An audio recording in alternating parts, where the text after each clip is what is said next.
the minimum wage help workers? Will it kill jobs?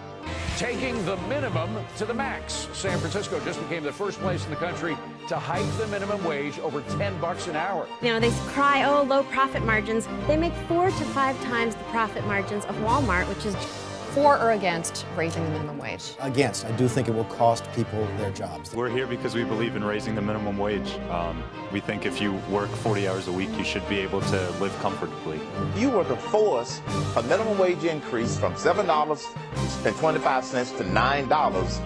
Guess what? They'll still be living in poverty. But Americans overwhelmingly agree that no one who works full-time should ever have to raise a family in poverty. Test across the country as fast food workers gather demanding a raise in the federal minimum wage.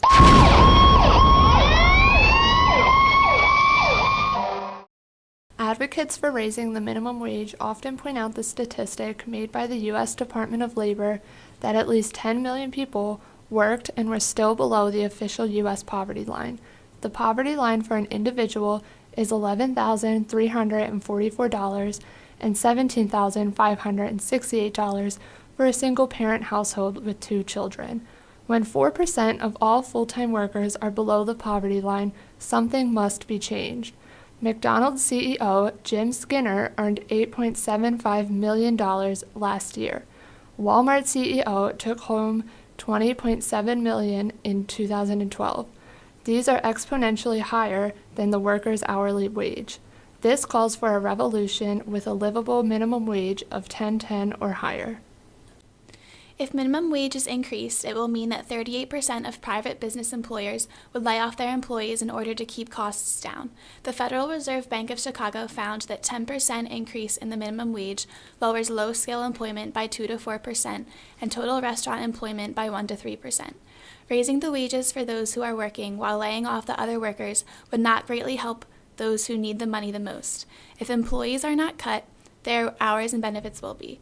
This won't help the people that it was ultimately designed to help, and that they will be the ones laid off since their positions are non-essential. Both sides of this argument want the flow of economic activity to keep constant and stable, starting with firms when income is increased towards households, then labor and taxes will be able to flow to firms and government. In turn, the government will be able to provide households with firms and services. It is a myth that the only people who are working minimum wage jobs are teenagers or uneducated people.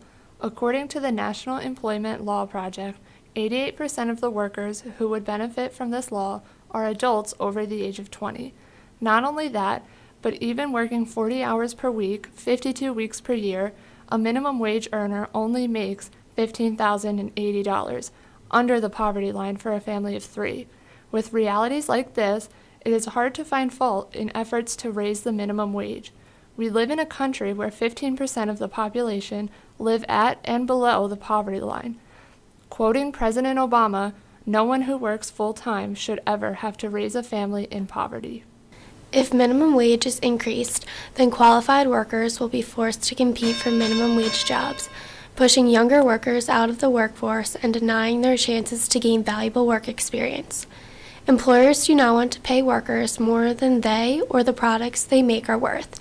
It erases the bottom rungs of the economic ladder, bringing the other rungs down with it as well. This would increase the number of people who receive unemployment and government assistance, and place a burden on the taxpayers.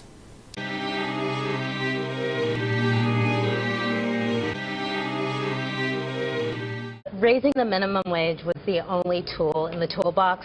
I'd be all for it if it meant helping alleviate poverty in this country. But there are far more effective tools than simply raising the minimum wage.